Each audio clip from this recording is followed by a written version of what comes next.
প্ৰতিটো শিক্ষা কিতাপত পোৱা নাযায়, কিছুমান শিক্ষা জীৱনেও দি যায়।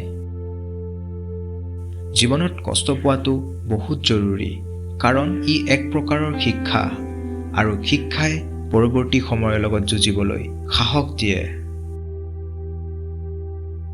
সময় আৰু শিক্ষক দুয়োটাই শিকায়, কিন্তু পাৰ্থক্য মাত্ৰ ইমানেই যে শিক্ষকে শিকোৱাৰ পিছত পৰীক্ষা লয় আৰু সময়ে পৰীক্ষা লোৱাৰ পিছত শিকায়। আৱেগৰ পথত নচলি বিবেকৰ পথত চলিবলৈ শিকা। দেখিবা তুমি তোমাৰ জীৱনত সুন্দৰকৈ গঢ় দিবলৈ পাৰিছা, কাৰণ পৃথিৱীৰ শ্ৰেষ্ঠ আদালত হৈছে মানুহৰ বিবেক। জীৱনটো আচলতে সৰল, আমিহে ইয়াক সাঁতুৰি থাকি জটিল বনাই পেলাওঁ। কালি যি হৈ গ'ল সেয়া পাহৰিবলৈ সাহস লাগিব, আজিৰ সৈতে যুঁজিবলৈ শক্তি লাগিব, কাইলৈ যি হ'ব ভালেই হ'ব বুলি ভাবিবলৈ ভৰসা লাগিব।